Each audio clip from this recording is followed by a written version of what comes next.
Samadhi is an ancient Sanskrit word for which there's no modern equivalent. There's a fundamental challenge with making a film about Samadhi. Samadhi points to something that can't be conveyed on the level of mind.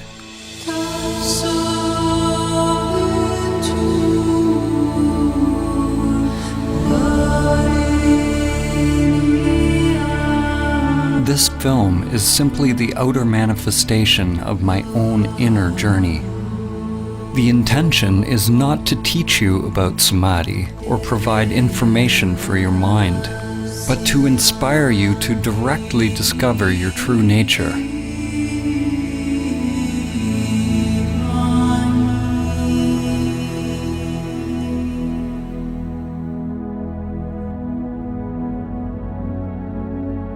Samadhi is relevant now more than ever. We are at a time in history where we have not only forgotten Samadhi, but we've forgotten what we forgot.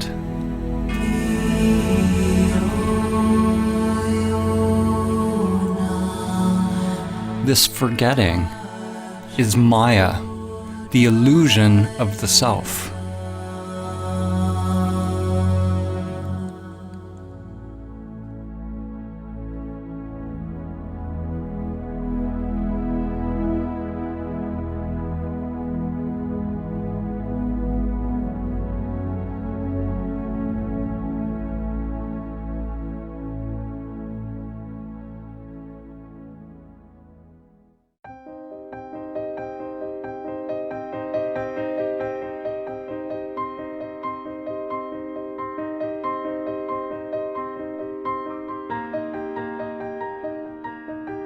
As humans, most of us live immersed in our daily lives, with little thought of who we are, why we are here, or where we're going. Most of us have never realized the true self, the soul, or what the Buddha called anatta, that which is beyond name and form, beyond thinking. As a result, we believe we are these limited bodies.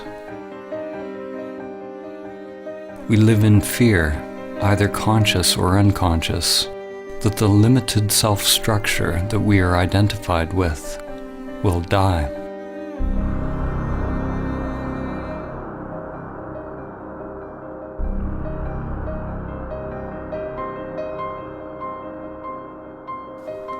In today's world, the vast majority of people who are engaged in religious or spiritual practices, such as yoga, prayer, meditation, chanting, or any kind of ritual, are practicing techniques which are conditioned, which means they are just part of the ego construct. The seeking and the activity isn't the problem. Thinking you have found the answer in some external form is the problem. Spirituality, in its most common form, is no different than the pathological thinking that is going on everywhere. It is a further agitation of the mind, more human doing as opposed to human being. The ego construct wants more money, more power, more love, more of everything. Those on the so-called spiritual path desire to be more spiritual, more awake, more equanimous, more peaceful, more enlightened. The danger for you watching this film is that your mind will want to acquire Samadhi. Even more dangerous is that your mind might think it has acquired Samadhi.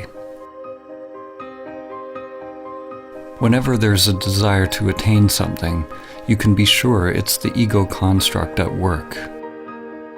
Samadhi is not about attaining or adding something more to yourself.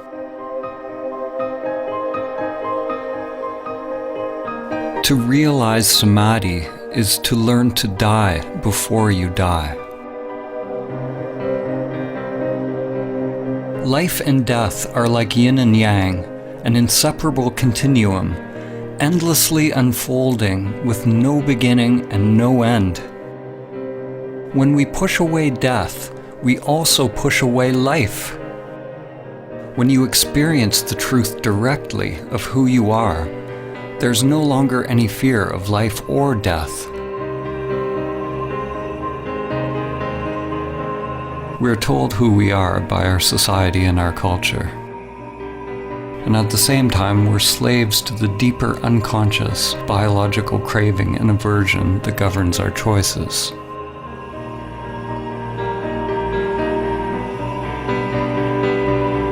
The ego construct is nothing more than the impulse to repeat.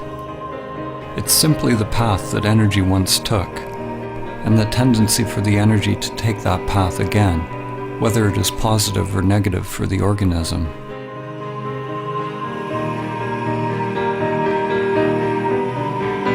There are endless levels of memory or mind, spirals within spirals. When your consciousness identifies with this mind or ego construct, it ties you to social conditioning, which you could call the matrix. There are aspects of the ego that we can be conscious of, but it's the unconscious, the archaic wiring, the primal existential fears that are actually driving the whole machine.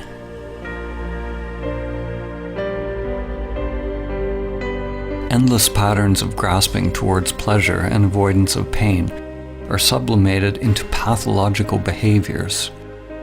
Our work, our relationships, our beliefs, our very thoughts, and our whole way of living. Like cattle, most humans live and die in passive subjugation, feeding their lives to the matrix.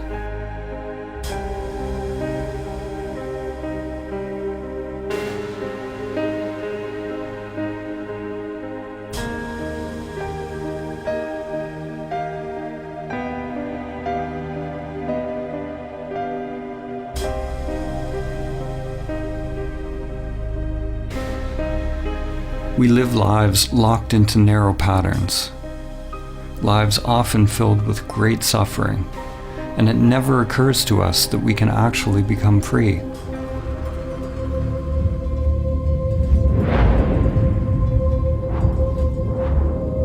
It is possible to let go of the life that has been inherited from the past, to live the one that is waiting to come forth through the inner world.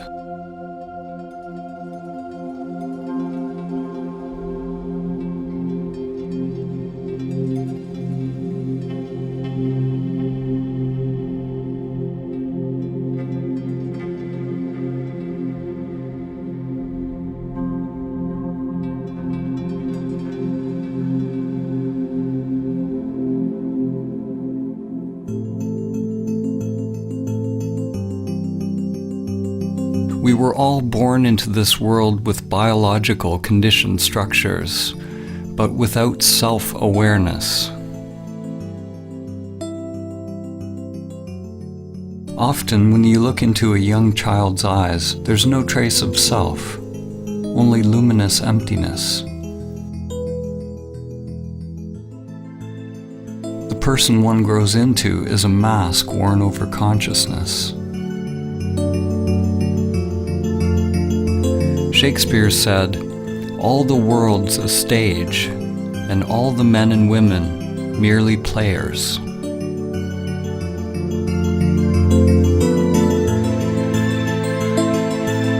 In an awakened individual, consciousness shines through the personality, through the mask. When you are awake, you don't become identified with your character. You don't believe that you are the masks that you are wearing. But nor do you give up playing a role.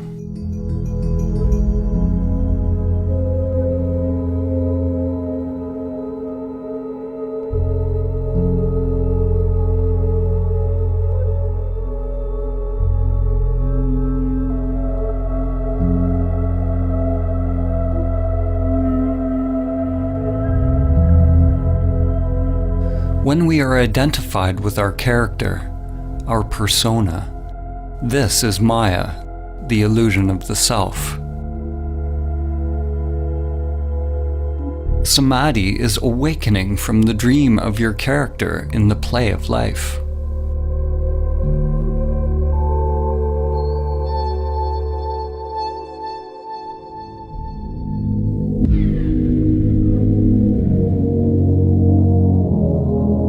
"2,400 years after Plato wrote the Republic, humanity is still making its way out of Plato's cave.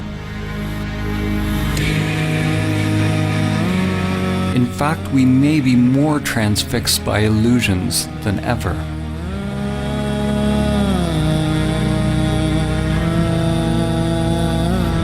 Plato had Socrates describe a group of people who lived chained in a cave all their lives, facing a blank wall. All they could see were shadows projected on the wall by the things passing in front of a fire which was behind them. This puppet show became their world. According to Socrates, the shadows were as close as the prisoners would ever get to seeing reality. Even after being told about the outside world, they continued to believe that the shadows were all that is. Even if they suspected there was something more, they were unwilling to leave what was familiar.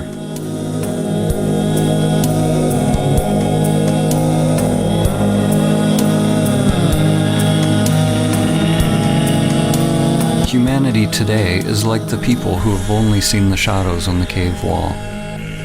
The shadows are analogous to our thoughts.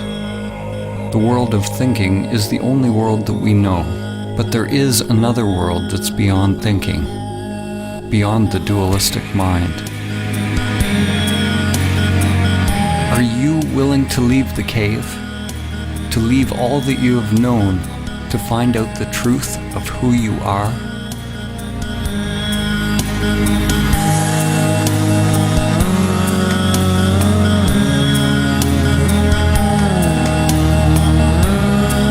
In order to experience Samadhi, it's necessary to turn attention away from the shadows, away from the thoughts, towards the light.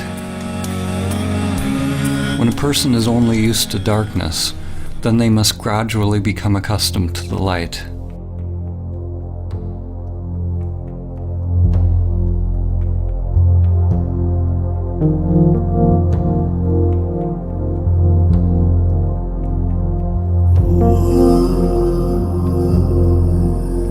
Like acclimatizing to any new paradigm, it takes time and effort, and a willingness to explore the new, as well as shed the old.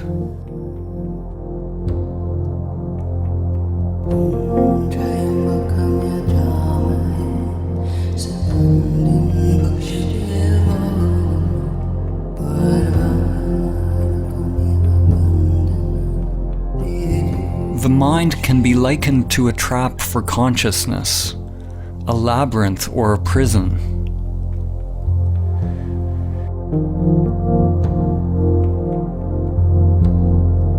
It is not that you are in prison, you are the prison.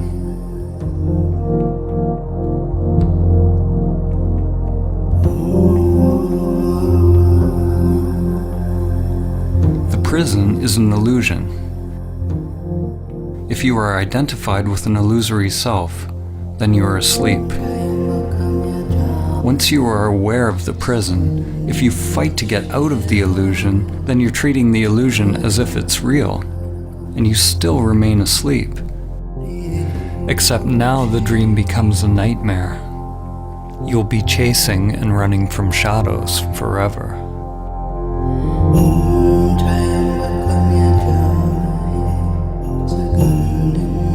Samadhi is awakening from the dream of the separate self, or the egoic construct. Samadhi is awakening from identification with the prison that I call me.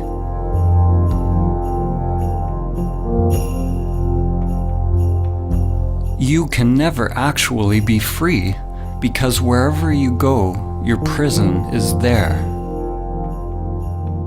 Awakening is not about getting rid of the mind or the matrix. On the contrary, when you're not identified with it, then you can experience the play of life more fully, enjoying the show as it is, without craving or fear. In the ancient teachings, this was called the divine game of Leela, the game of playing in duality.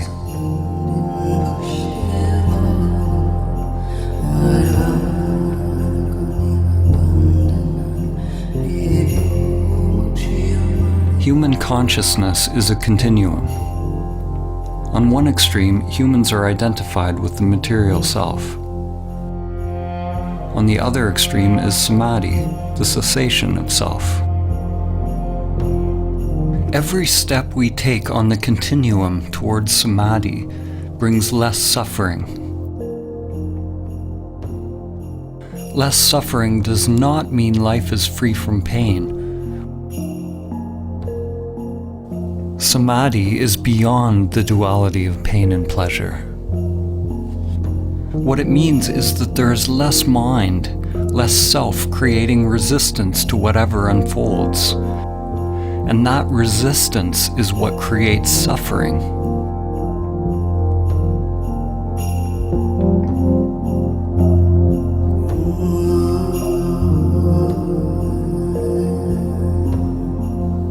Realizing Samadhi even once allows you to see what is at the other end of the continuum. To see that there is something other than the material world and self-interest. When there is an actual cessation of the self-structure in Samadhi, there is no egoic thought, no self, no duality, yet there is still the I am, anatta, or no self.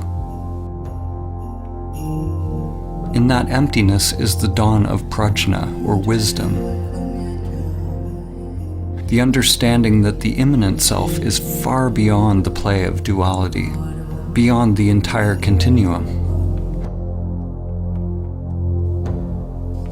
The immanent self is timeless, unchanging, always now. Enlightenment is the merging of the primordial spiral, the ever-changing manifested world, or lotus, in which time unfolds, with your timeless being. Your inner wiring grows like an ever-unfolding flower as you disidentify with the self, becoming a living bridge between the world of time and the timeless.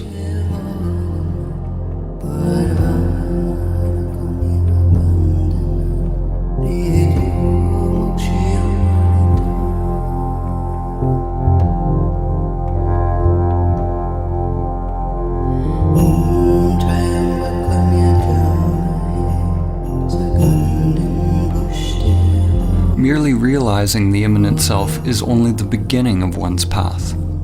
Most people will have to experience and lose Samadhi countless times in meditation before they are able to integrate it into other facets of life. It's not unusual to have profound insights into the nature of your being during meditation or self-inquiry, only to find yourself once again falling back into old patterns, forgetting the truth of who you are.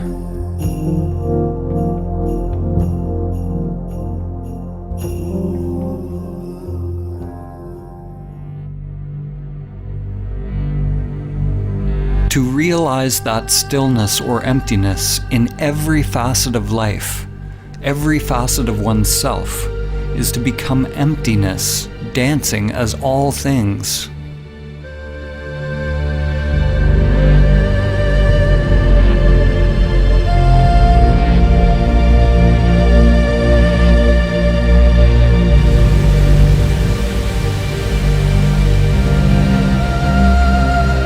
Stillness is not something separate from movement. It is not opposite to movement. In Samadhi, stillness is recognized to be identical with movement. Form is identical to emptiness. this is nonsensical to the mind, because mind is the coming into being of duality.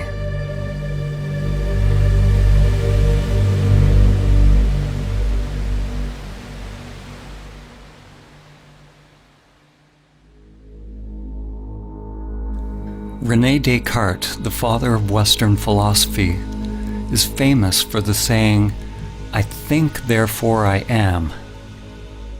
No other phrase more clearly encapsulates the fall of civilization and the full-scale identification with the shadows on the cave wall. Descartes' error, like the error of almost all humans, was the equating of fundamental being with thinking.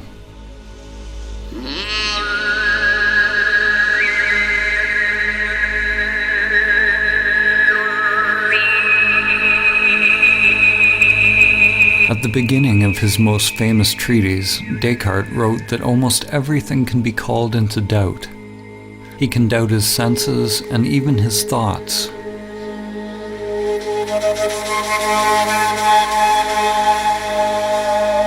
Likewise, in the Kalama Sutra, the Buddha said that in order to ascertain the truth, one must doubt all traditions, scriptures, teachings, and all the content of one's mind and senses. Both of these men started with great skepticism, but the difference was that Descartes stopped inquiring at the level of thinking, while the Buddha went deeper. He penetrated beyond the deepest levels of the mind. Maybe, if Descartes had gone beyond his thinking mind, he would have realized his true nature, and Western consciousness would be very different today. Instead, Descartes described the possibility of an evil demon that could be keeping us under a veil of illusion. Descartes did not recognize this evil demon for what it was.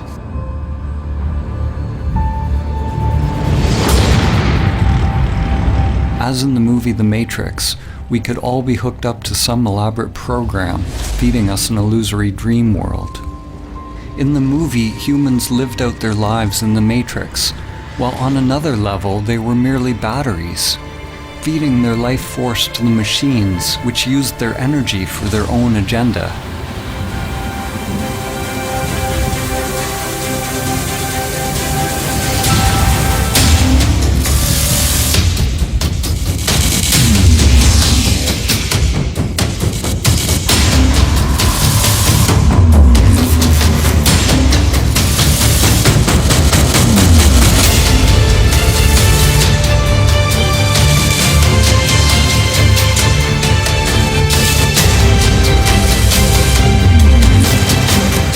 Always want to blame something outside themselves for the state of the world or for their own unhappiness, whether it's a person, a particular group or country, religion, or some kind of controlling Illuminati, like Descartes' evil demon or the sentient machines in the Matrix. Ironically, the demon Descartes envisioned was the very thing that he defined himself by. When you realize Samadhi, it becomes clear that there is a controller. There is a machine, an evil demon leeching your life day after day. The machine is you.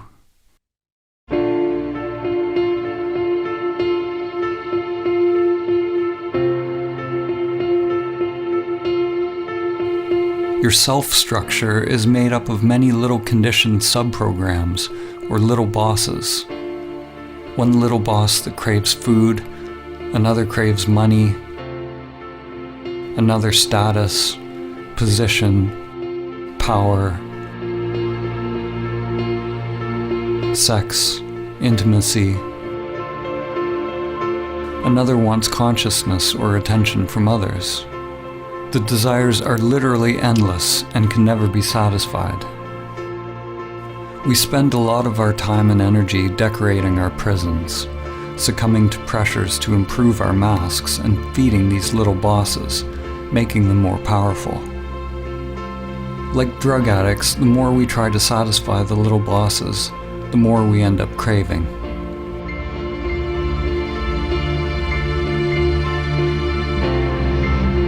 The path to freedom is not self-improvement, or somehow satisfying the self's agenda, but it's a dropping of the self's agenda altogether. Some people fear that awakening their true nature will mean that they lose their individuality and enjoyment of life. Actually, the opposite is true. The unique individuation of the soul can only be expressed when the conditioned self is overcome.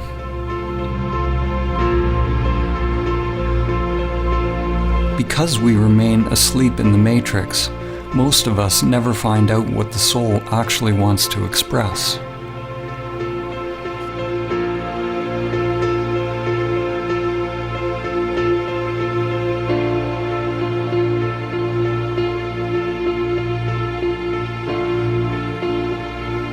The path to Samadhi involves meditation, which is both observing the conditioned self, that which changes, and realizing your true nature, that which does not change. When you come to your still point, the source of your being, then you await further instructions without any insistence on how your outer world has to change. Not my will, but higher will be done.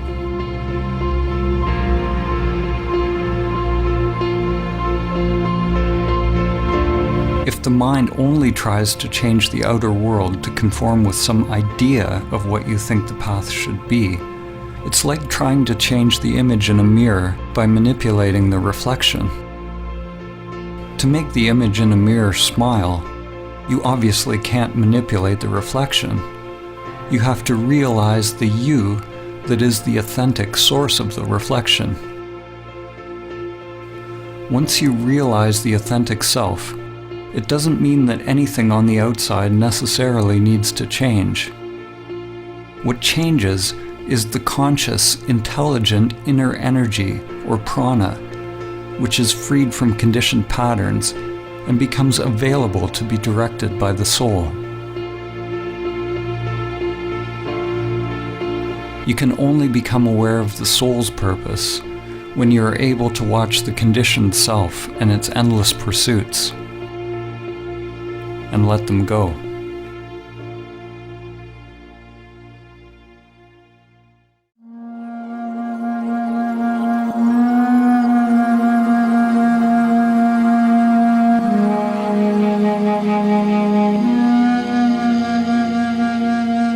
In Greek mythology, it was said that the gods condemned Sisyphus to repeat a meaningless task for all eternity. His task was to endlessly push a boulder up a mountain, only to have it roll down again.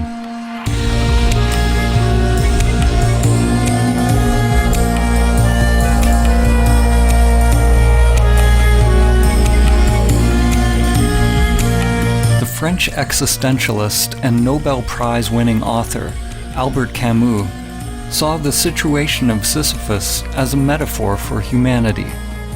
He asked the question, how can we find meaning in this absurd existence?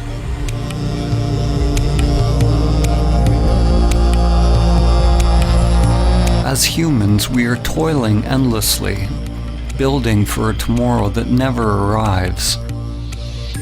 And then we die.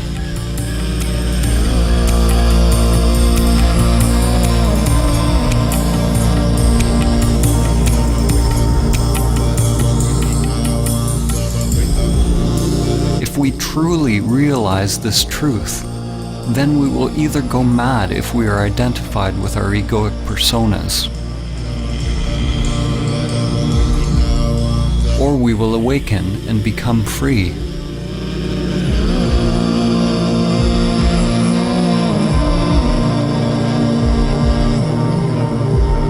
We can never succeed in the outer struggle because it's just a reflection of our inner world. The cosmic joke, the absurdity of the situation becomes clear when there's a complete and utter failure of the egoic self to awaken through its futile pursuits.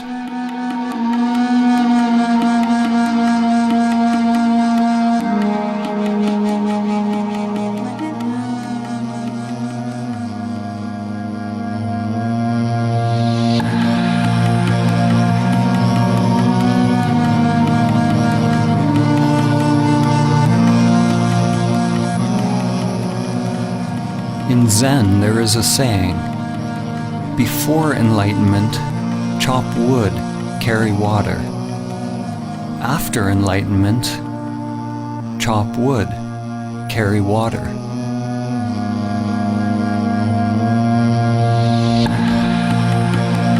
Before enlightenment, one must roll the ball up the hill. After enlightenment, one must also roll the ball up the hill. What has changed? The inner resistance to what is. The struggle has been dropped, or rather, the one who struggles has been realized to be illusory. The individual will, or individual mind, and divine will, or higher mind, are aligned.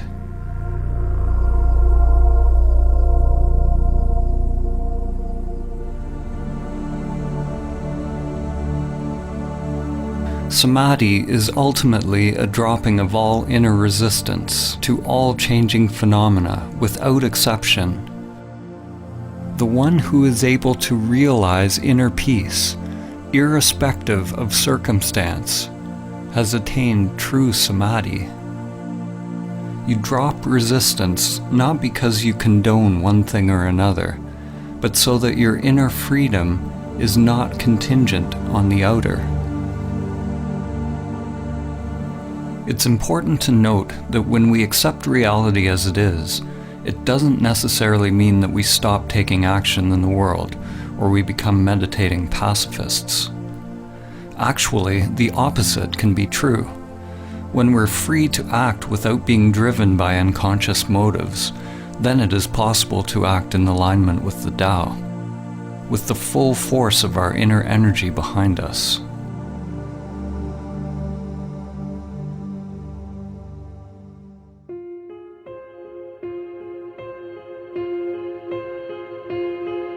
Many will argue that in order to change the world and bring about peace, we need to fight harder against our perceived enemies.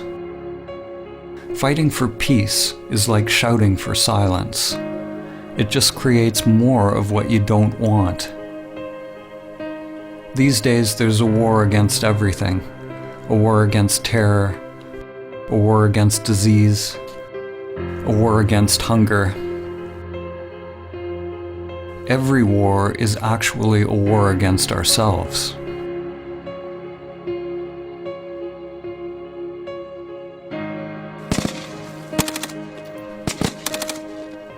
The fight is part of a collective delusion. We say that we want peace, but we continue to elect leaders who engage in war. We lie to ourselves, saying that we are for human rights, but continue to buy products made in sweatshops. We say we want clean air, but we continue to pollute.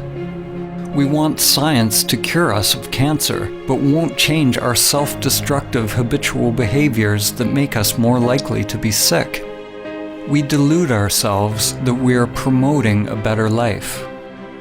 We don't want to see our hidden parts that are condoning suffering and death. The belief that we can win a war against cancer, hunger, terror, or any enemy that was created by our own thinking and behavior actually lets us continue to delude ourselves that we don't have to change the way we operate on this planet. The inner world is where the revolution must first take place. Only when we can directly feel the spiral of life within will the outer world come into alignment with the Tao. Until then, anything we do will add to the chaos already created by the mind. War and peace arise together in an endless dance. They are one continuum. One half cannot exist without the other. Just as light cannot exist without dark, and up cannot exist without down. The world seems to want light without darkness, fullness without emptiness, happiness without sadness.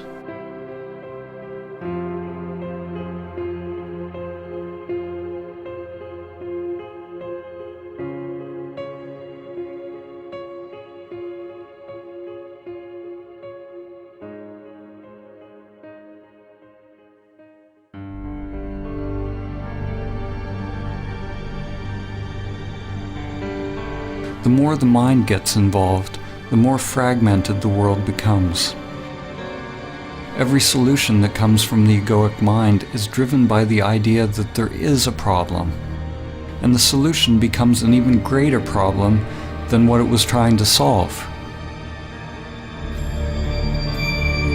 What you resist persists.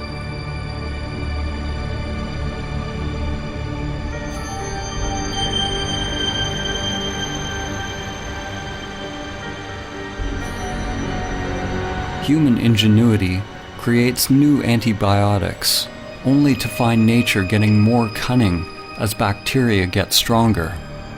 Despite our best efforts in the ongoing fight, the prevalence of cancer is actually increasing.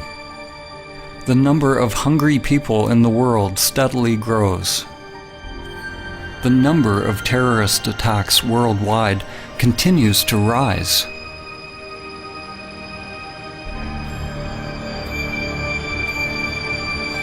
What's wrong with our approach? Like the sorcerer's apprentice from Goethe's poem, we have taken hold of a great power, but we do not have the wisdom to wield it.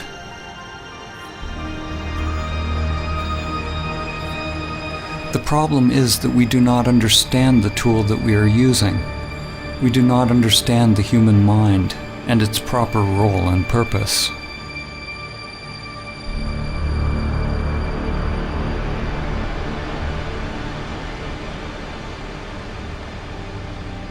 The crisis is born of the limited, conditioned way in which we think, the way we feel and experience life.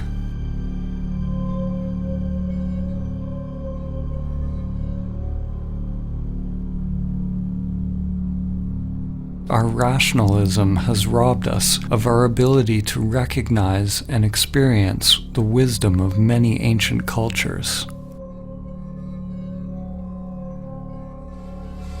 Our egoic thinking has robbed us of the ability to feel the depth and profound sacredness of life, the numinosity of life, and to realize entirely different levels of consciousness, which are now almost lost to humanity.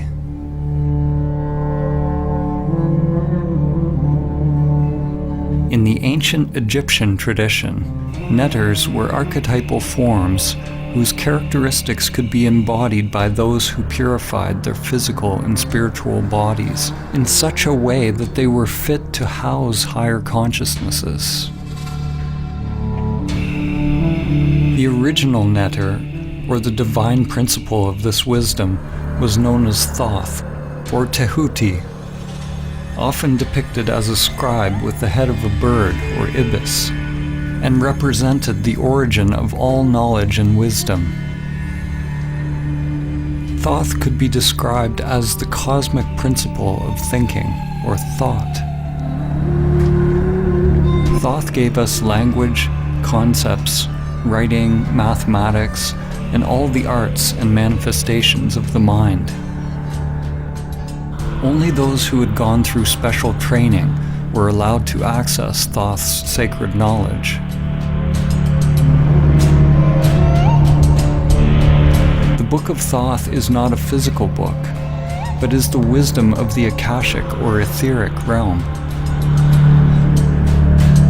Legend tells that Thoth's knowledge was deeply hidden in a secret place within every human being, and was protected by a golden serpent.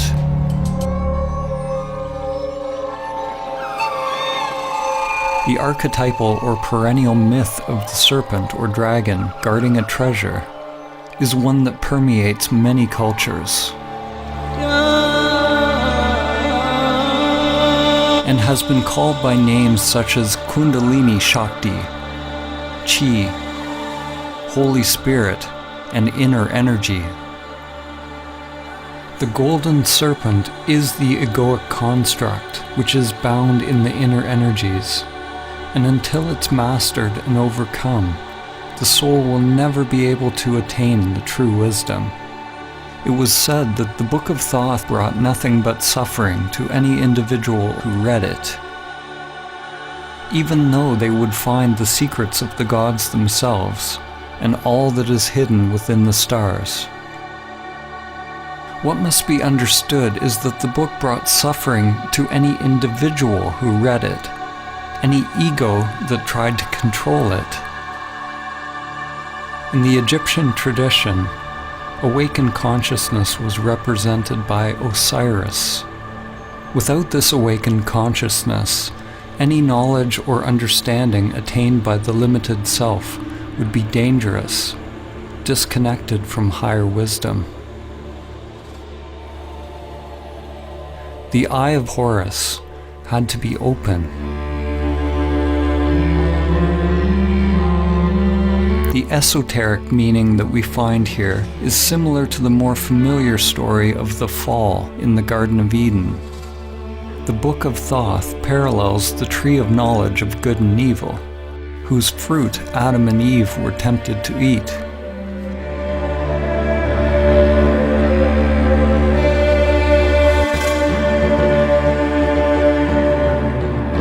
Humanity, of course, has already eaten the forbidden fruit, already opened the Book of Thoth, and has been cast out of the garden. The serpent is a metaphor for the primordial spiral that extends from the microcosm to the macrocosm.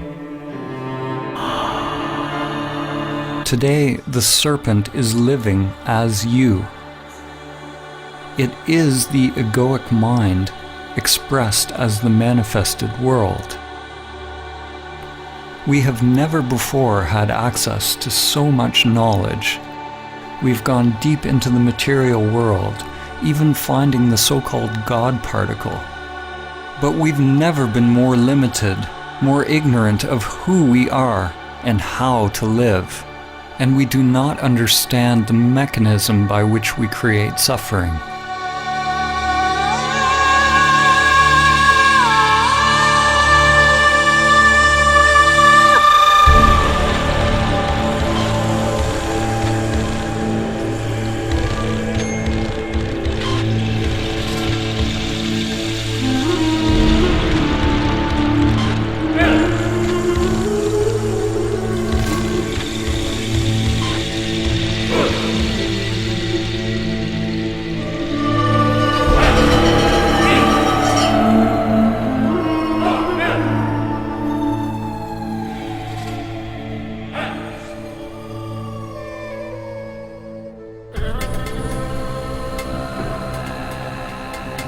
Our thinking has created the world as it is now.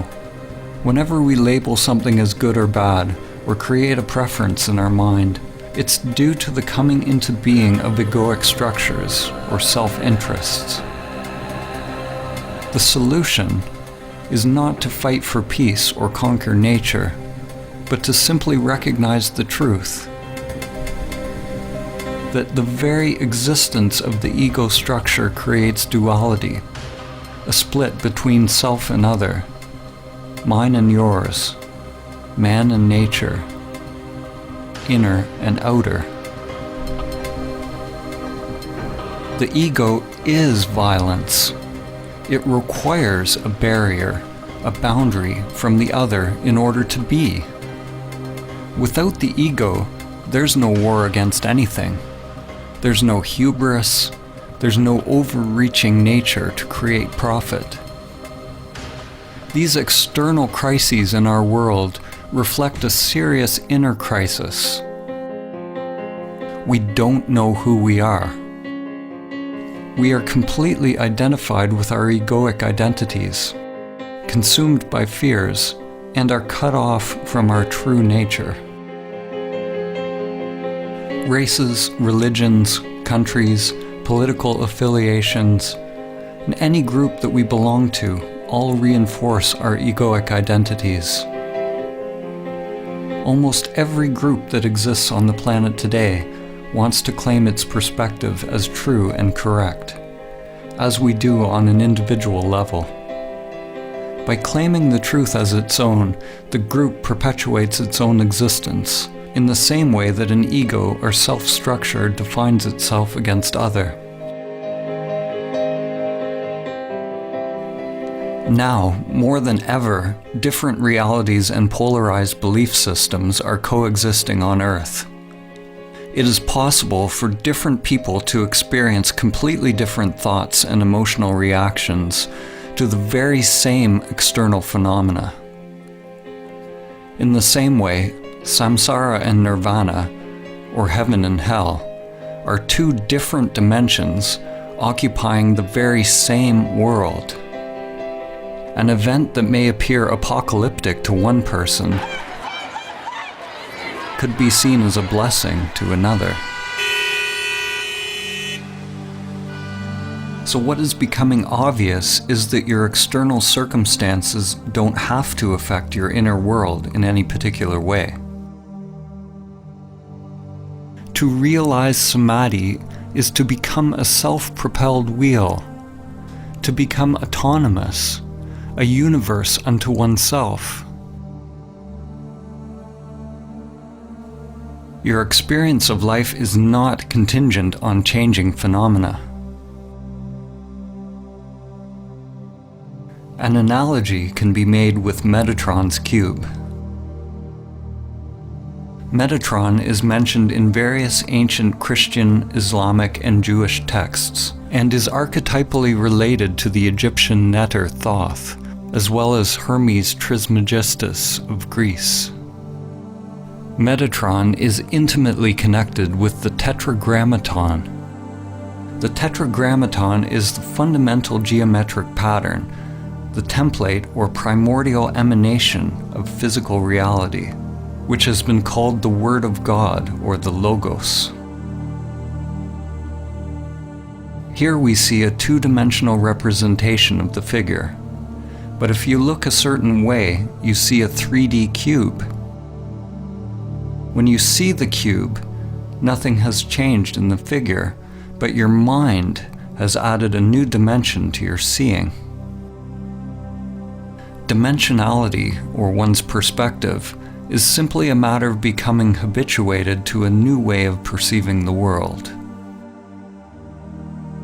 Upon realizing Samadhi, we become free of perspective, or free to create new perspectives, because there's no self invested in or attached to a particular viewpoint.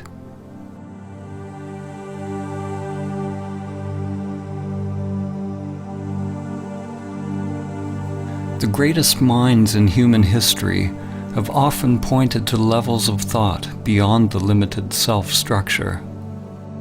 Einstein said, "The true measure of a human being is determined primarily by the measure and sense in which he has attained liberation from the self."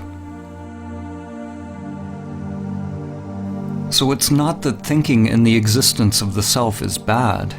Thinking is a wonderful tool when the mind is in service to the heart. In Vedanta, it is said that the mind makes a good servant, but a poor master.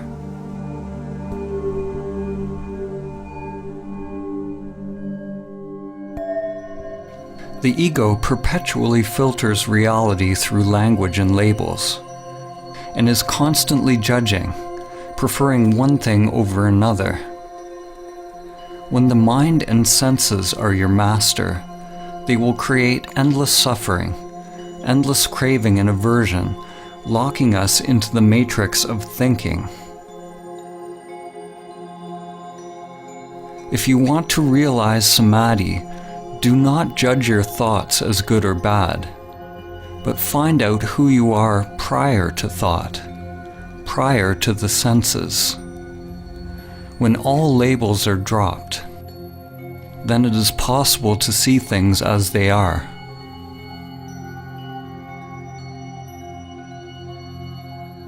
The moment a child is told what a bird is, if they believe what they're told, then they never see a bird again. They only see their thoughts.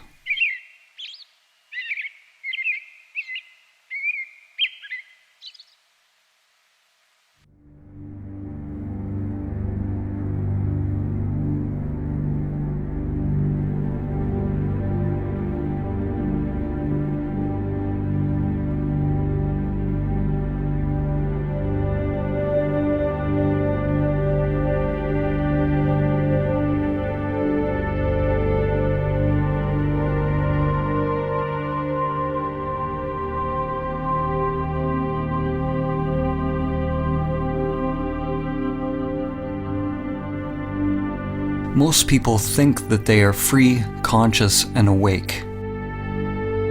But if you believe you are already awake, then why would you do the difficult work to attain what you believe you already have? Before it becomes possible to awaken, it is necessary to accept that you are asleep, living in the matrix. Examine your life honestly without lying to yourself. Are you able to stop your robotic, repetitive life patterns if you want to? Can you stop seeking pleasure and avoiding pain? Are you addicted to certain foods, activities, or pastimes? Are you constantly judging, blaming, criticizing yourself and others?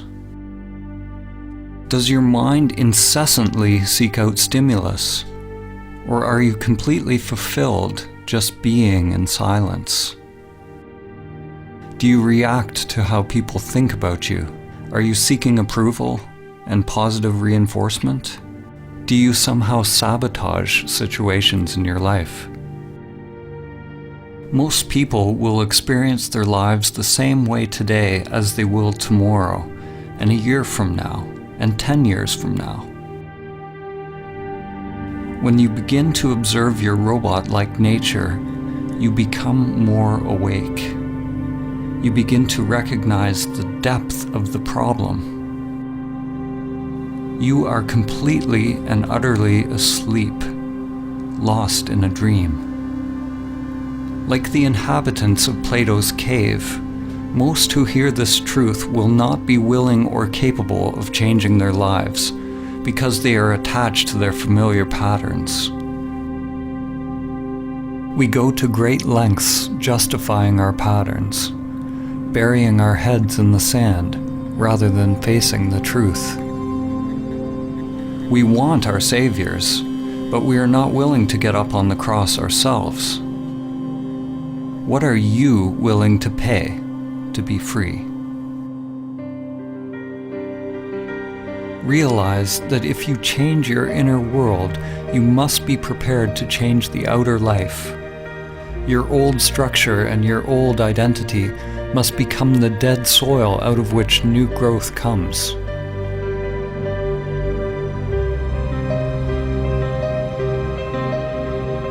The first step to awakening is to realize that we are identified with the matrix of the human mind, or the mask. Something within us must hear this truth and be roused from its slumber. There's a part of you, something timeless, that has always known the truth.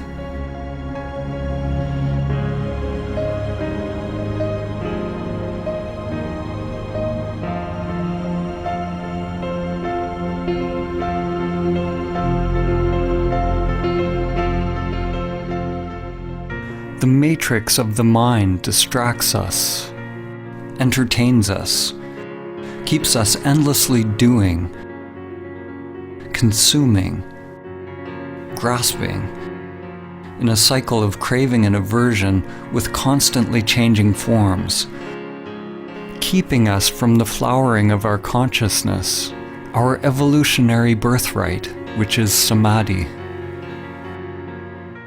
Pathological thinking is what passes for normal life.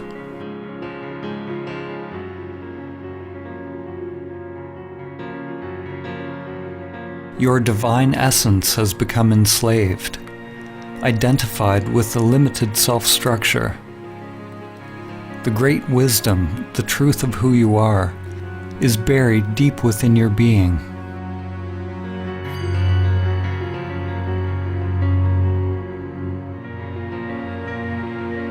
J. Krishnamurti said, "It is no measure of one's health to be well adjusted to a profoundly sick society."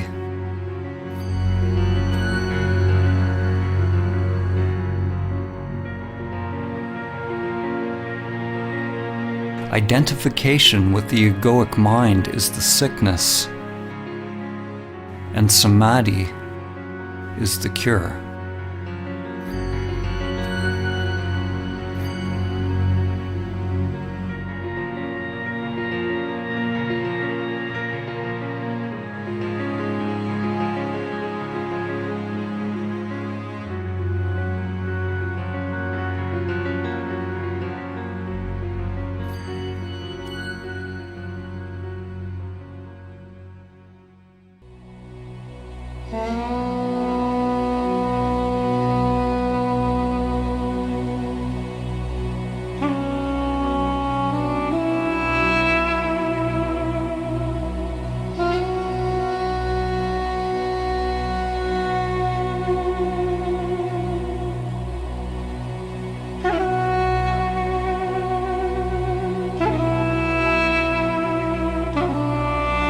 The world's greatest spiritual teachers from ancient to modern times have shared the view that the deepest truth of our being is not the property of one particular religion or spiritual tradition, but can be found within the heart of each person.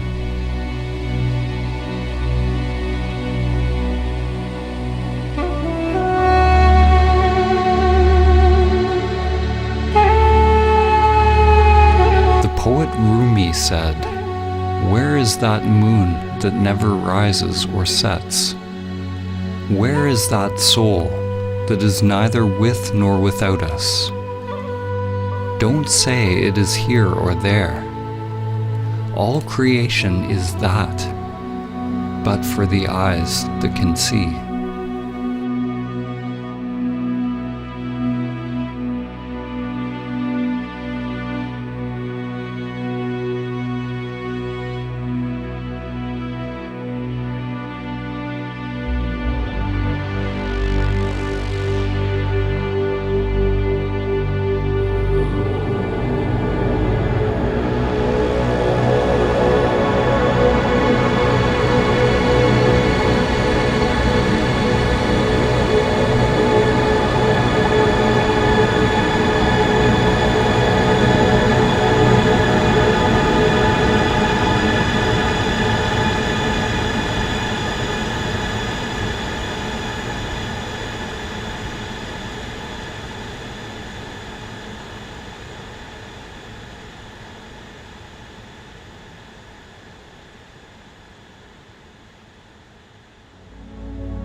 In the story of the Tower of Babel, humanity fragmented into countless languages, beliefs, cultures, and interests. Babel means literally the gate of God. The gate is our thinking mind, our conditioned structures. For those who come to realize their true nature, their essence beyond name and form, they are initiated into the great mystery of what lies beyond the gate.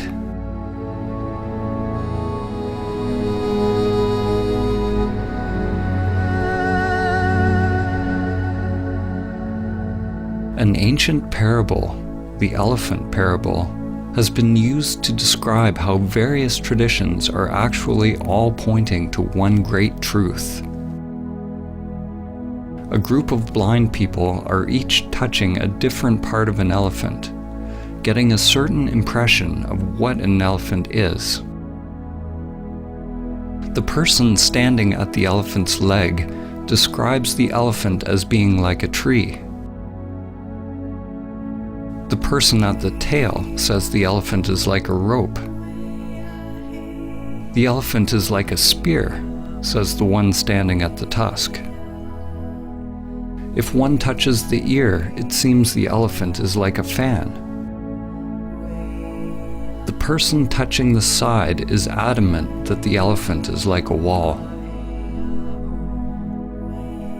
The problem is, we touch our piece of the elephant, and we believe our experience is the only truth.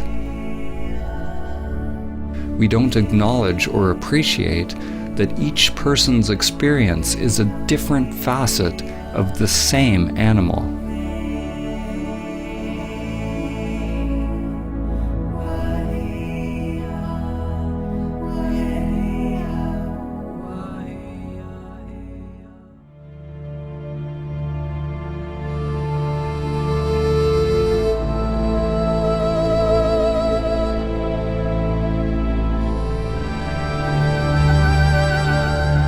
Perennial philosophy is an understanding that all spiritual and religious traditions share a single universal truth, a mystical or transcendent reality upon which foundation all spiritual knowledge and doctrine has grown.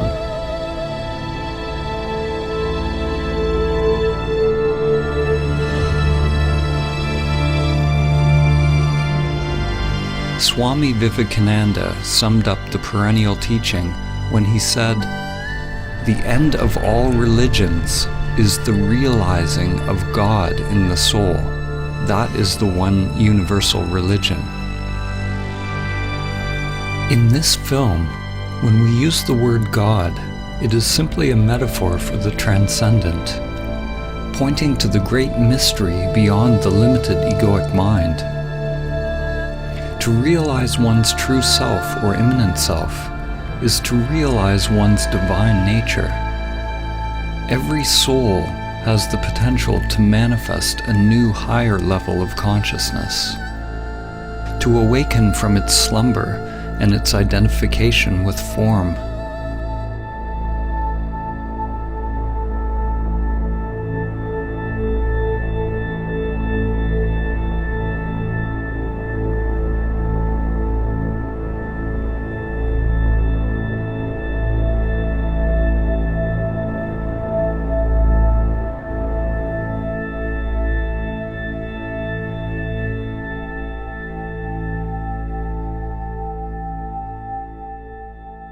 The writer and visionary Aldous Huxley, known for his book Brave New World, also wrote a book which he entitled The Perennial Philosophy, in which he writes about the one teaching that comes back over and over in history, taking the form of the culture in which it is realized.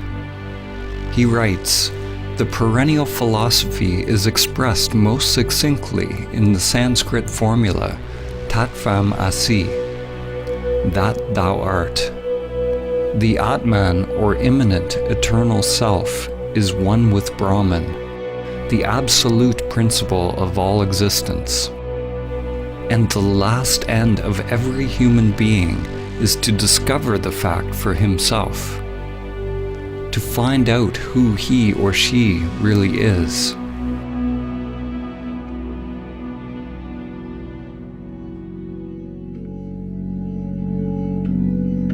Each tradition is like a facet of a jewel, reflecting a unique perspective of the same truth, while at the same time echoing and illuminating each other. Whatever the language and conceptual framework used, all religions that reflect the perennial teaching have some notion that there is a union with something greater, something beyond us.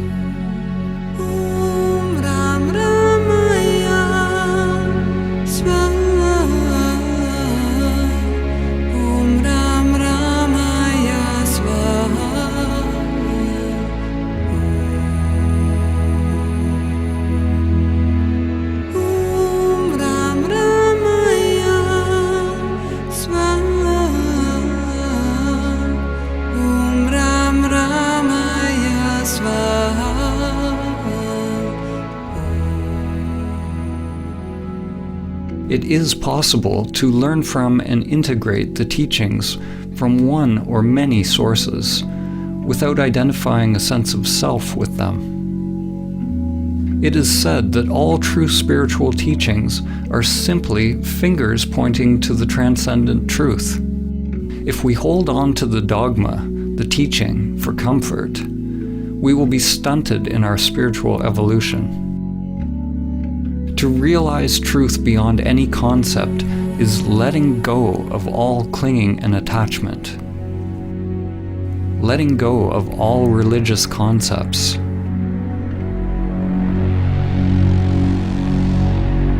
From the ego's perspective, the finger pointing you to Samadhi is pointing straight toward the abyss.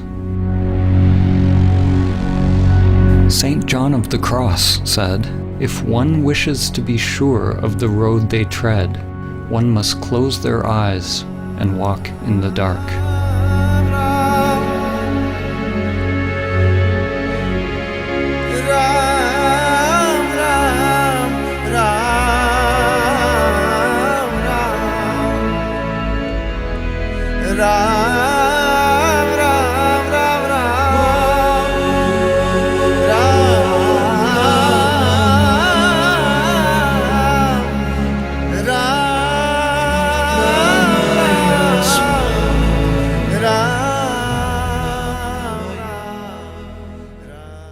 Samadhi begins with a leap into the unknown.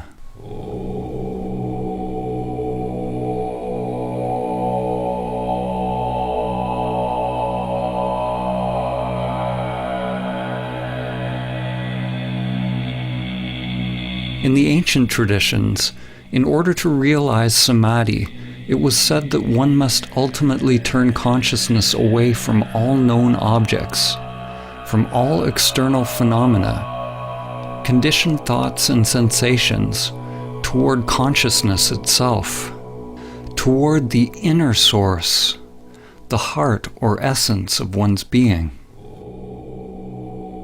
In this film, when we use the word Samadhi, we are pointing to the transcendent, to the highest Samadhi, which has been named Nirvikalpa Samadhi.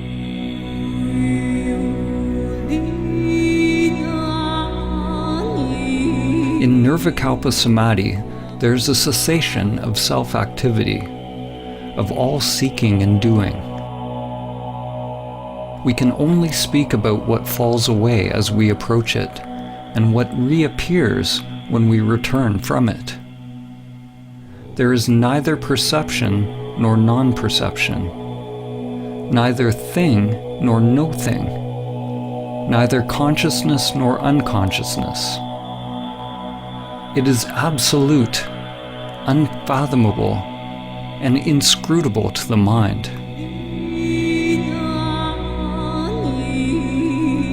When the self returns to activity, there's a not knowing, a kind of rebirth, and everything becomes new again.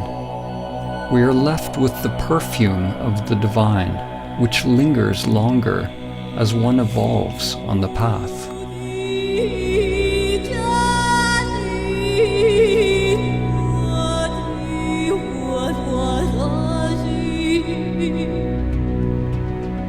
There are numerous types of samadhi described in the ancient traditions, and language has created much confusion over the years. We are choosing to use the word samadhi to point to the transcendent union, but we could have used a word from another tradition just as easily. Samadhi is an ancient Sanskrit term, common to the Vedic, Yogic, and Samkhya traditions of India, and has permeated many other spiritual traditions. Samadhi is the 8th limb of Patanjali's 8 limbs of yoga, and the 8th part of the Buddha's Noble Eightfold Path. The Buddha used the word nirvana, the cessation of vana, or the cessation of self-activity. Patanjali described yoga or samadhi as chitta vritti nirodha, the Sanskrit meaning cessation of the whirlpool or spiral of mind. It is a disentangling of consciousness from the entire matrix or creatrix of mind.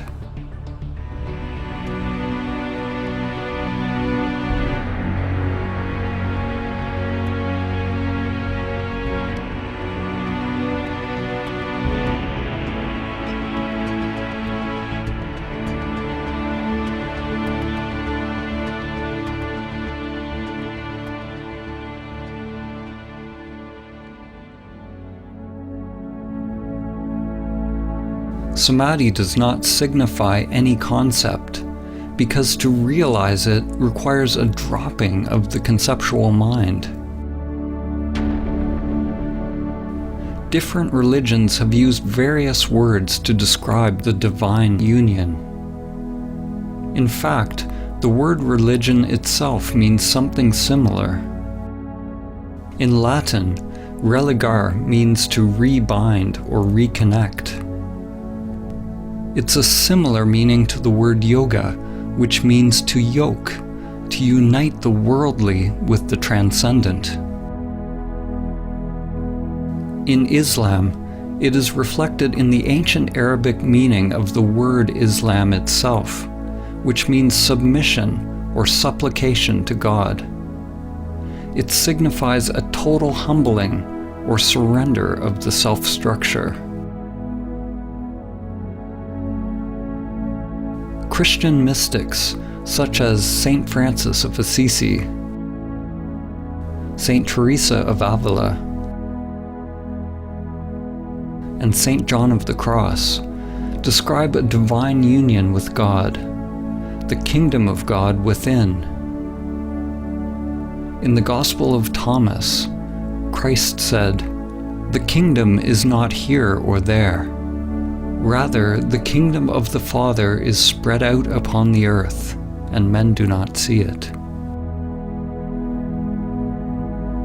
The works of the Greek philosophers Plato, Plotinus, Parmenides, and Heraclitus, when seen through the lens of the perennial teaching, point towards the same wisdom. Plotinus teaches that the greatest human endeavor is to guide the human soul towards the supreme state of perfection and union with the One.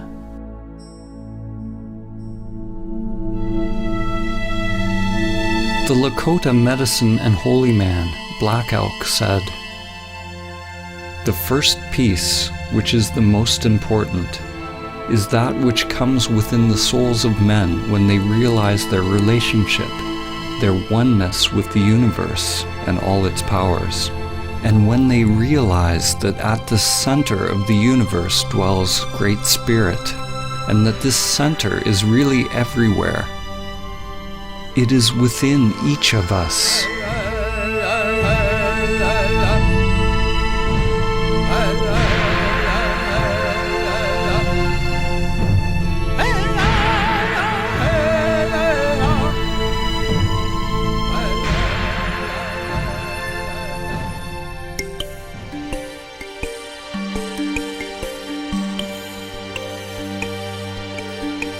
On the path to awakening, unless we are in Samadhi, there are always two polarities, two doorways one can enter. Two dimensions, one towards pure consciousness, the other towards the phenomenal world. The upward current toward the Absolute, and the downward current toward Maya and all that is manifested, both seen and unseen. The relationship between relative and absolute could be summed up in the following quote by Sri Nisargadatta Maharaj. "Wisdom is knowing I am nothing. Love is knowing I am everything. And between the two, my life moves." What is born of this union is a new divine consciousness. Something is born out of the marriage or union of these polarities, or the collapse of dualistic identification. Yet what is born is not a thing, and it was never born. Consciousness flowers, creating something new, creating what you could call a perennial trinity. God the Father, the transcendent, unknowable and changeless, is united with the divine feminine, which is everything that changes. This union brings about an alchemical transformation, a kind of death and rebirth. In the Vedic teachings, the divine union is represented by two fundamental forces, Shiva and Shakti. The names and faces of the various gods change throughout history, but their fundamental attributes remain. What is born out of this union is a new divine consciousness, a new way of being in the world. Two polarities inseparably one, a universal energy that is without center, free of limitation. It is pure love. There is nothing to be gained or lost, because it is utterly empty, but absolutely full.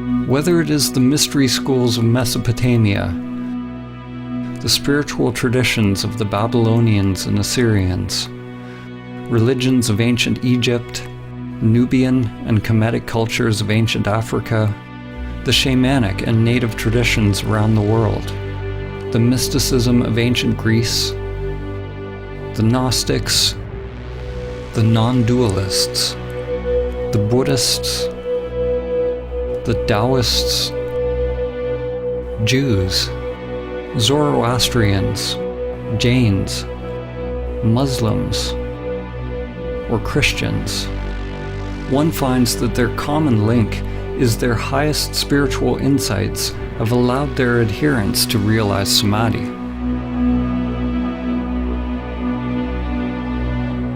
The actual word Samadhi means something like to realize the sameness or oneness in all things. It means union. It is uniting all aspects of yourself. But do not mistake intellectual understanding for the actual realization of Samadhi. It is your stillness, your emptiness, that unites all levels of the spiral of life.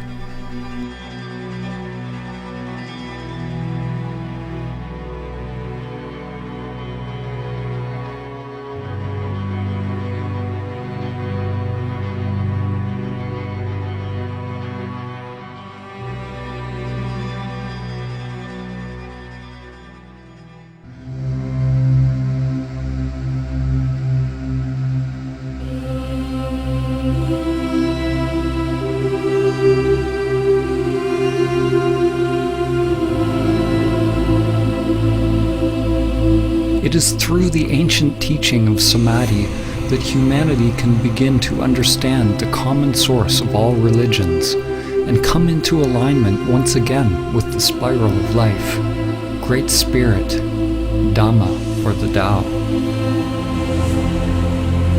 The spiral is the bridge that extends from the microcosm to the macrocosm. From your DNA to the inner lotus of energy that extends through the chakras, to the spiral arms of galaxies. Every level of soul is expressed through the spiral as ever-evolving branches, living, exploring. True Samadhi is realizing the emptiness of all levels of self, all sheaths of the soul. The spiral is the endless play of duality and the cycle of life and death. At times, we forget our connection to the Source.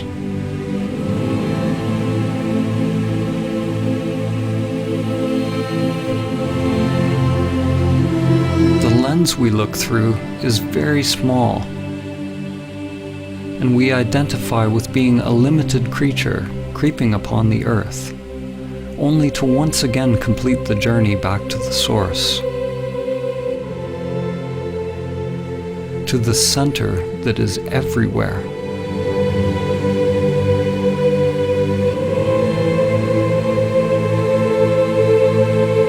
Chuan Tzu said, "When there is no more separation between this and that, it is called the still point of the Tao."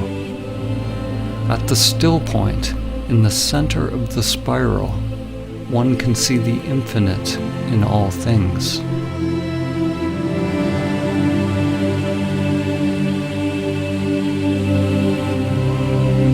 The ancient mantra Om Mani Padme Hum has a poetic meaning. One awakens or realizes the jewel within the lotus. Your true nature awakens within the soul, within the world, as the world.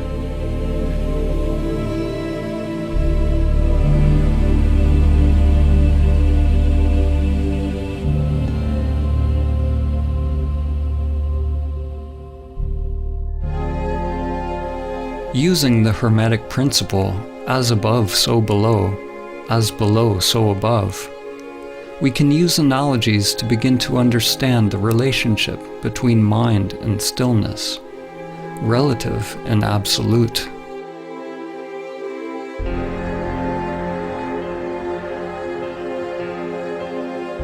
A way to begin to grasp the non-conceptual nature of Samadhi is to use the analogy of the black hole. A black hole is traditionally described as a region of space with a massive gravitational field so powerful that no light or matter can escape. New theories postulate that all objects, from the tiniest microscopic particles to macrocosmic formations like galaxies, have a black hole or mysterious singularity at their center. In this analogy, we're going to use this new definition of a black hole as the center that is everywhere.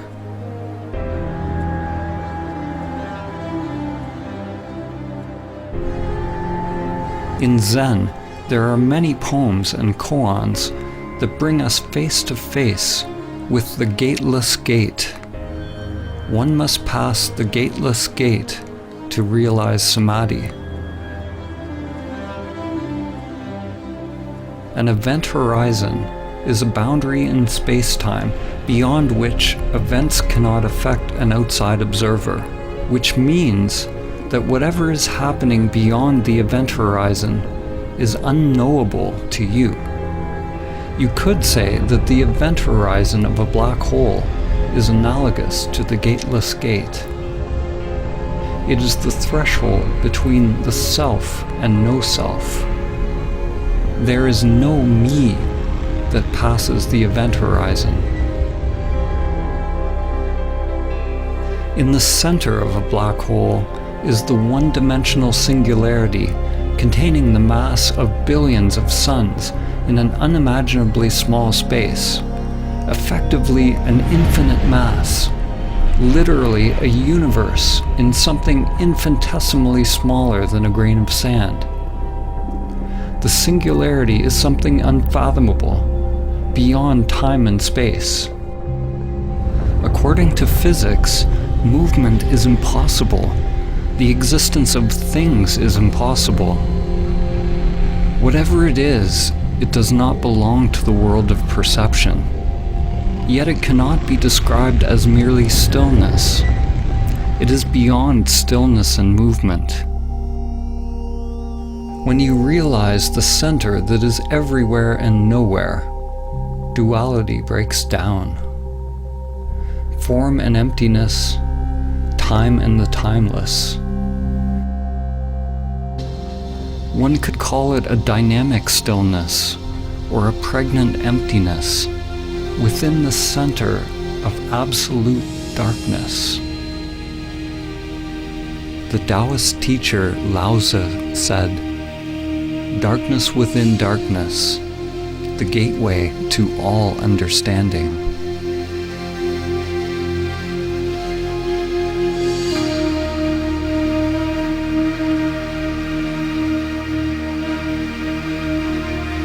The writer and comparative mythologist Joseph Campbell describes a recurring symbol, part of the perennial philosophy which he calls the axis mundi, the central point, or the highest mountain, the pole around which all revolves, the point where stillness and movement are together. From this center, a mighty flowering tree is realized, a Bodhi tree that joins all worlds.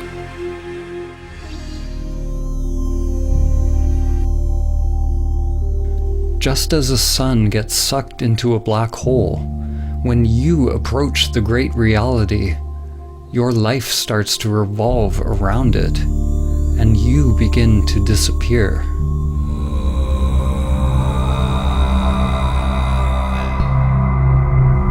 As you approach the immanent self, it can be terrifying to the ego structure. The guardians of the gate are there to test those on their journey.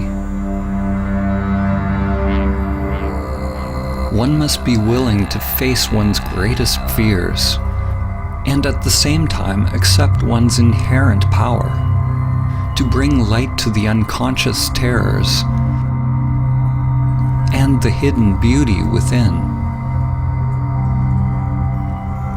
If your mind is not moved, if there's no self reacting, then all phenomena produced by the unconscious arises and passes away. This is the point in the spiritual journey where faith is most needed. What do we mean by faith? Faith is not the same as belief. Belief is accepting something on the level of mind to bring comfort and assurance. Belief is the mind's way of labeling or controlling experience. Faith is actually the opposite. Faith is staying in the place of complete not knowing, accepting whatever arises from the unconscious. Faith is surrendering to the pull of the singularity, to the dissolving or dismantling of the self in order to pass the gateless gate.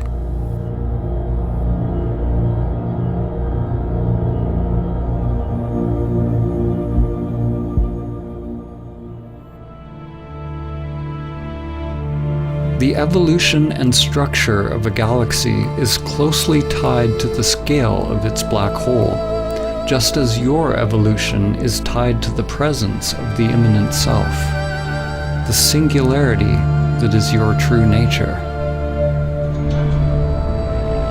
We can't see the black hole, but we can know about it by the way things move around it, by how it interacts with physical reality. In the same way, we cannot see our true nature. The immanent self is not a thing, but we can observe enlightened action. As the Zen master Suzuki said, there are, strictly speaking, no enlightened people. There is only enlightened activity. We can't see it, just as the eye cannot see itself. We can't see it because it is that by which seeing is possible. Like the black hole, Samadhi is not nothingness, and neither is it a thing. It is the collapse of the duality of thing and no thing. There is no gate to enter the great reality, but there are infinite paths. The paths, the dharmas, are like an endless spiral with no beginning and no end. No one can pass the gateless gate. No one's mind has ever figured out how, and none ever will. No one can pass the gateless gate, so be no one.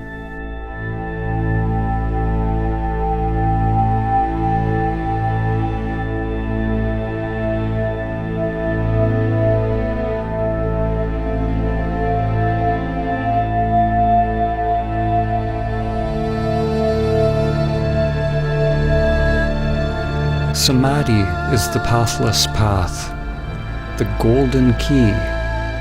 It is the end of our identification with the self-structures that separate our inner and outer worlds.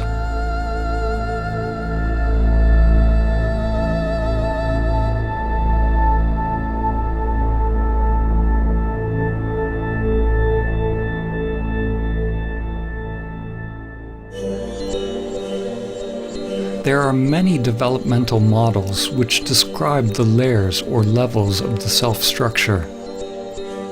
We will use an example which is very ancient. In the Upanishads, the sheaths which cover the Atman or soul are called koshas. Each kosha is like a mirror, a layer of the self-structure, a veil or level of Maya which distracts us from realizing our true nature if we are identified with it. Most people see the reflections and believe that that is who they are. One mirror reflects the animal layer, the physical body. Another mirror reflects your mind, your thoughts, your instincts and perceptions. Another your inner energy or prana, which you can observe when you turn inward. Another mirror reflects on the level of the imaginal, which is the higher mind or wisdom layer. And there are layers of transcendental or non-dual bliss that are experienced as one approaches Samadhi. There are potentially countless mirrors or aspects of self that one can differentiate, and they are constantly changing. Most people have yet to discover the pranic, higher mind, and non-dual bliss layers. They don't even know they exist. These layers are informing your life, but you do not see them. The hidden mirrors actually inform our lives more than the ones that are visible. They are unseen because for most people they are not fully illuminated by consciousness. Like Indra's net of jewels, the mirrors all reflect each other, and the reflections reflect every other reflection infinitely. A change on one level simultaneously affects all levels. Some of these mirrors may be left in the shadows, unless we are fortunate enough to have a competent guide to help us shine light upon them. The truth is, we don't know what we don't know. Now, imagine that you shatter all the mirrors. There's nothing reflecting you back to yourself. Where are you? When the mind becomes still, the mirrors cease to reflect. There is no more subject and object. But do not mistake the primordial state for nothingness or oblivion. The immanent self is not something, but neither is it nothing.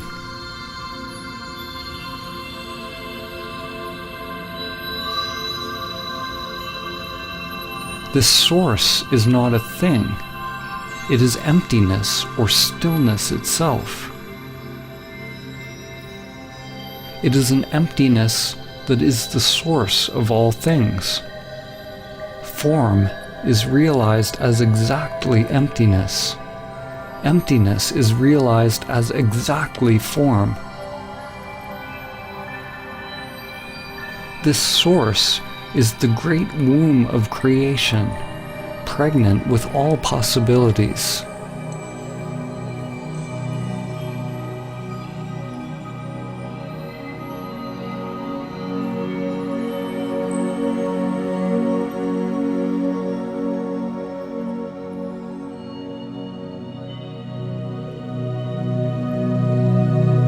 Samadhi is the awakening of impersonal consciousness. Just as when you are having a dream, upon awakening you realize that everything in the dream was just in your mind. Upon realizing Samadhi, it is realized that everything in this world is happening within levels upon levels of energy and consciousness. It is all mirrors within mirrors, dreams within dreams. The you that you think you are is both the dream and the dreamer.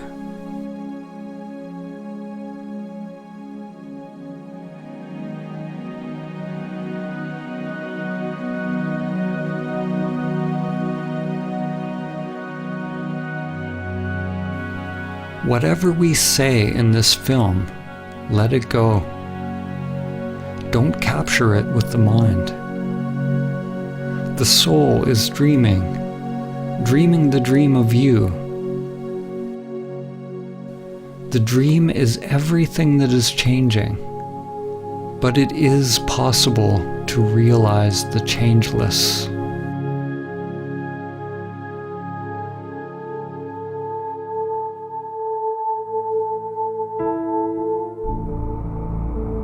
This realization cannot be understood with the limited individual mind.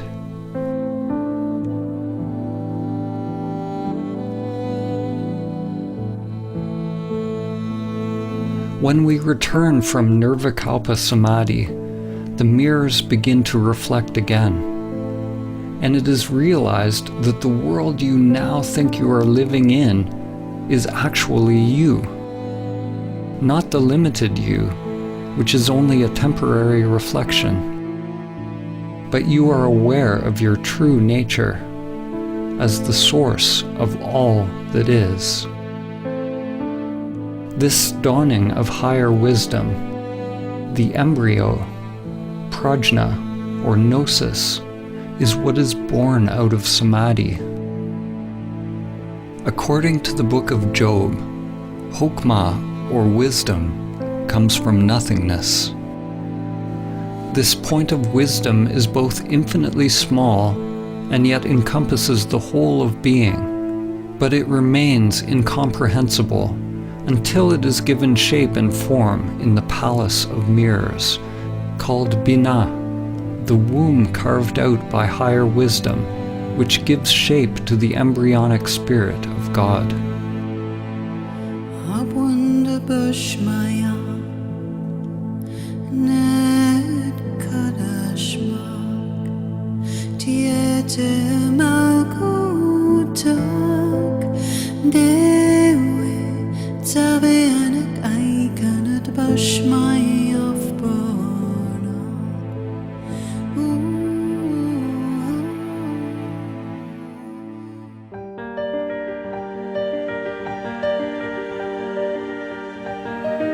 The existence of the mirrors, or the mind's existence, is not a problem.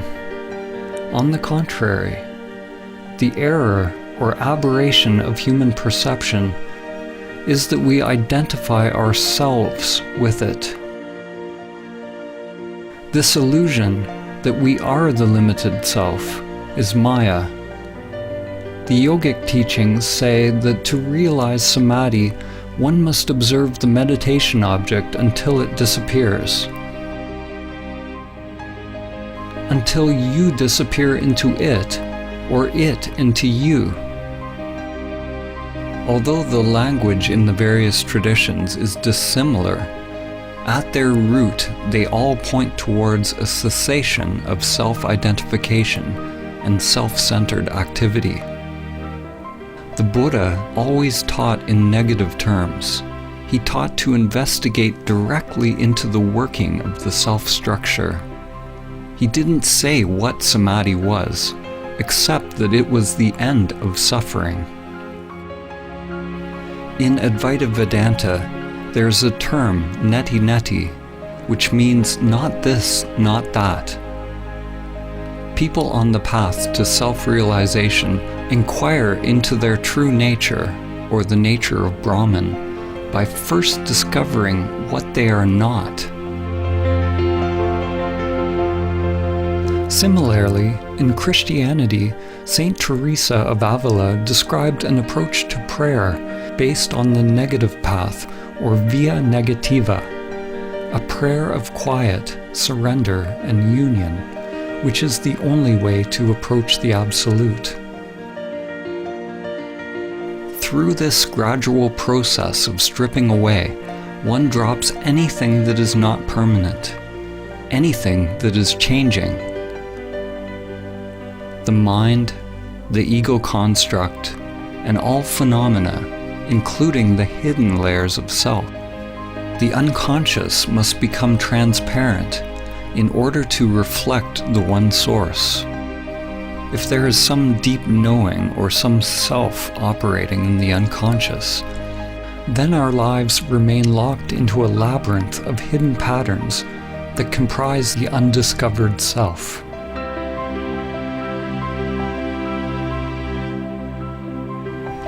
When all layers of self are revealed as empty, then one becomes free from the self, free from all concepts.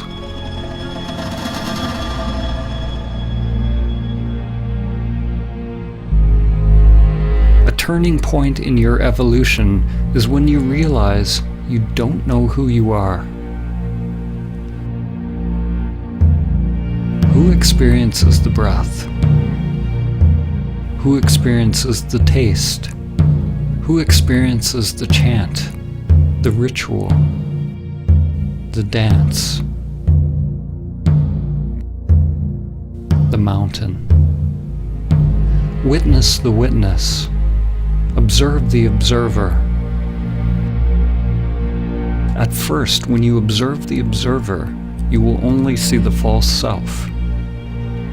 But if you are persistent, it will give way.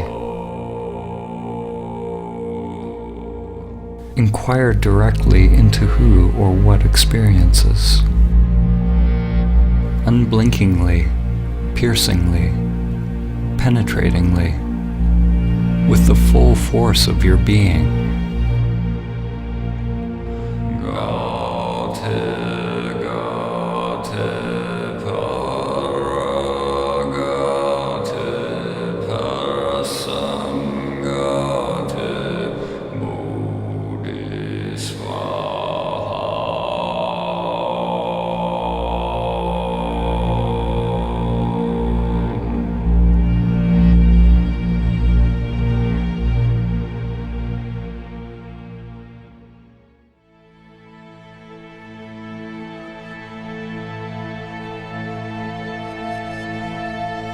There is no self that awakens.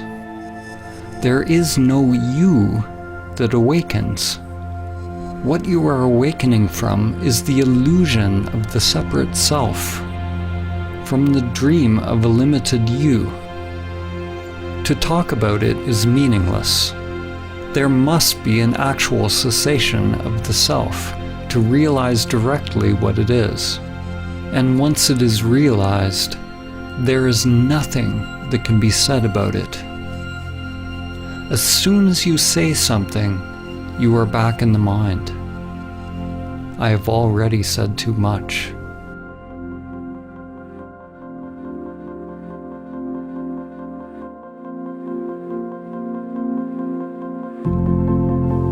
We normally have 3 states of consciousness: waking, dreaming, and deep sleep. Samadhi is sometimes referred to as the 4th state, the ground state of consciousness, a primordial awakeness that can become present continuously and in parallel with the other consciousness states. In Vedanta, this is called Turiya. Other terms for Turiya are Christ consciousness, Krishna consciousness, Buddha nature, or Sahaja Samadhi. In Sahaja Samadhi, the immanent self stays present along with the full use of all human functions. The stillness is unmoving at the center of the spiral of changing phenomena. Thoughts, feelings, sensations, and energy revolve around it at the circumference, but the degree of stillness, or I amness, remains during outer activity, exactly as in meditation. It is possible that the immanent self will remain present, even during deep sleep, that your awareness of I am does not come and go, even as states of consciousness change.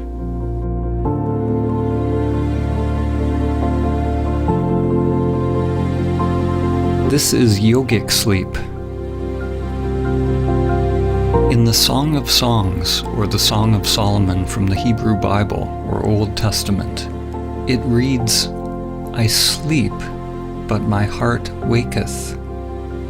This realization of the eternal, impersonal consciousness is reflected in the words of Christ when he said, Before Abraham was, I am.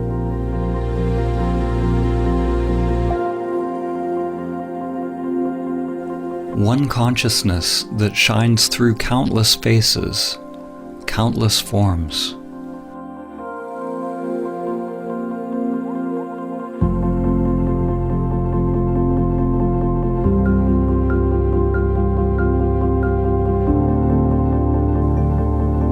At first, it's like a fragile flame born out of the polarities within you. Masculine, penetrating consciousness with a surrender or opening of feminine energy. It is delicate and easily lost, and one must take great care to protect it and keep it alive until it is mature.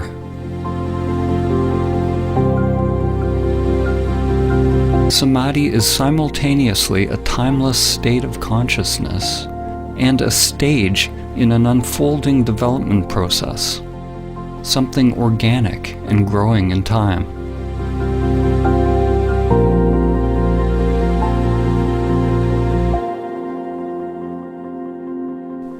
As one spends more and more time in Samadhi, in the now, in the timeless, one takes more and more direction from the heart, the soul or Atman, and less from the conditioned structure.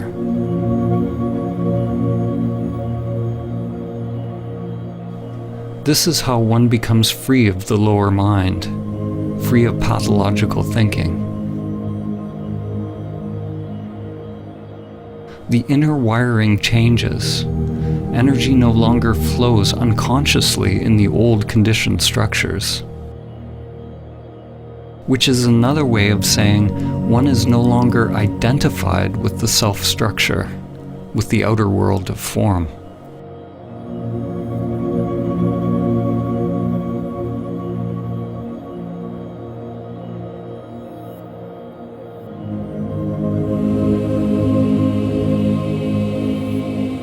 To realize Samadhi requires an effort so great that it becomes a total surrender of oneself, and a surrender so encompassing that it is a complete effort of one's being, all of one's energy. It is a balance of effort and surrender, yin and yang, a sort of effortless effort.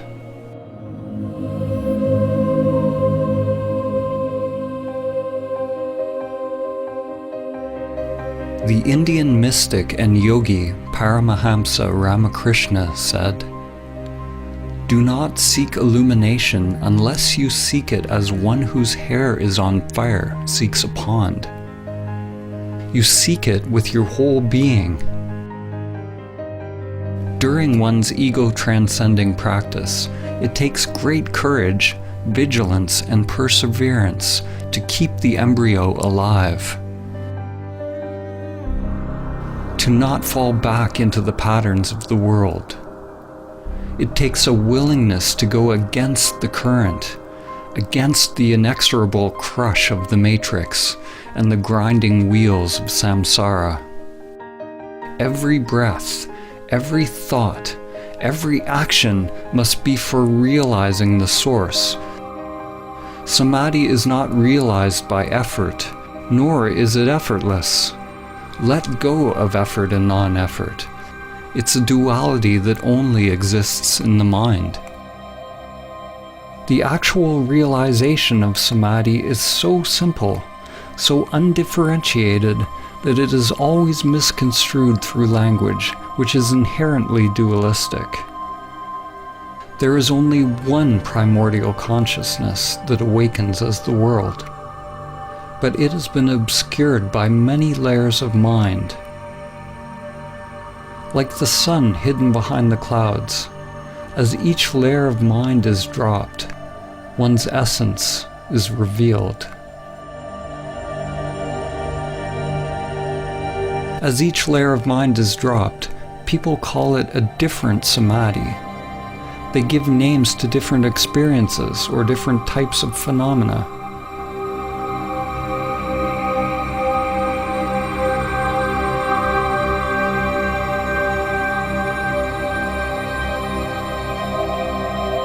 But Samadhi is so simple that when you are told what it is and how to realize it, your mind will always miss it.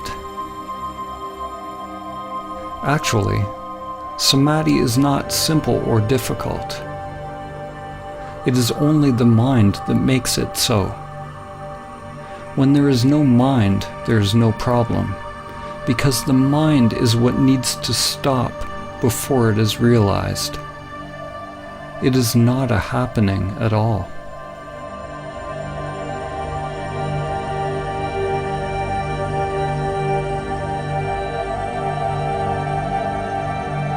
The most concise teaching of Samadhi is perhaps found in this phrase: be still and know.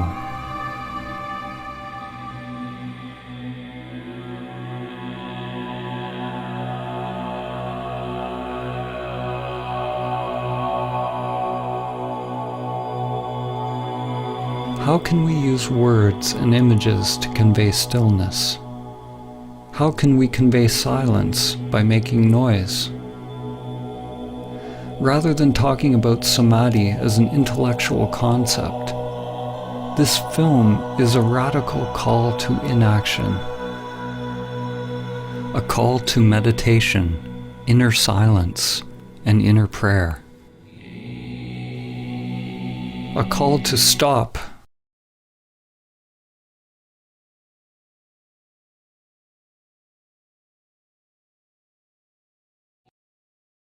Stop everything that is driven by the pathological, egoic mind.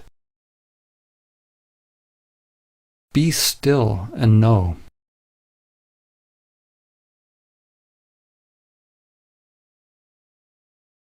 No one can tell you what will emerge from the stillness. It is a call to act from the spiritual heart.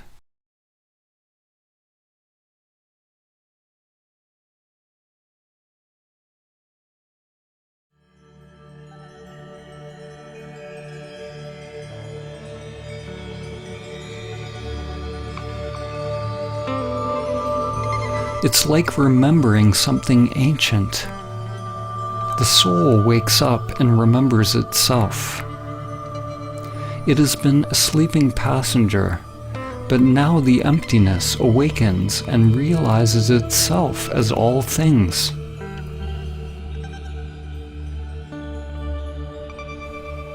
You can't imagine what Samadhi is with the limited egoic mind. Just as you can't describe to a blind person what color is. Your mind can't know. It can't manufacture it. To realize Samadhi is to see in a different way, not to see separate things, but to recognize the seer.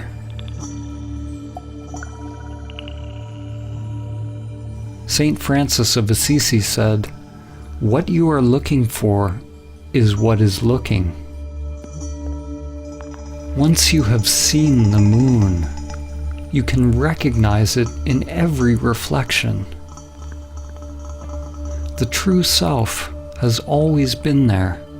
It is in everything, but you have not realized its presence.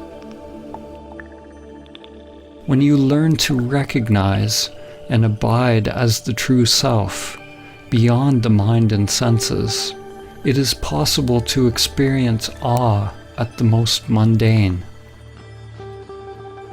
We become awe.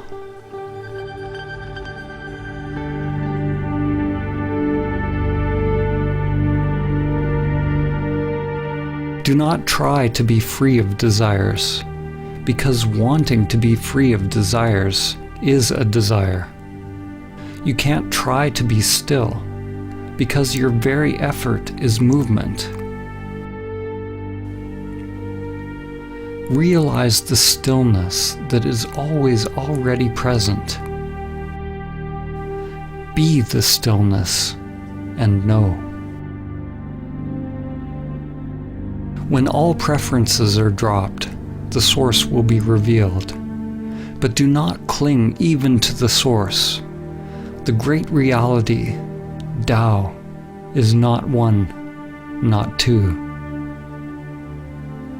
Ramana Maharshi said, "The self is only one. If it is limited, it is the ego. If unlimited, it is infinite and the great reality."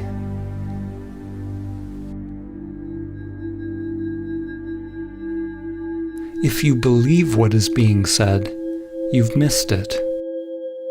If you disbelieve, you've also missed it. Belief and disbelief operate on the level of mind. They require a knowing. But if you enter into your own investigation, examining all of the aspects of your own being, finding out who is doing the investigating, if you're willing to live by the principle, not my will, but higher will be done, if you're willing to travel beyond all knowing, then you may realize what I've attempted to point towards. Only then will you taste for yourself the profound mystery and beauty of simply existing. There is another possibility for life.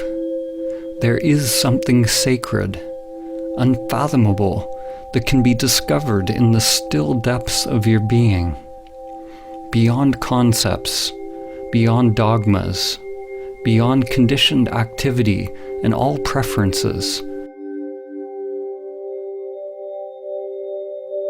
It is not acquired by techniques, rituals, or practices. There is no how to get it. There's no system. There's no way to the way.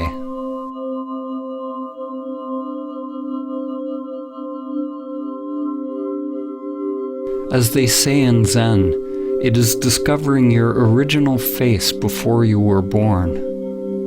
It is not about adding more to yourself.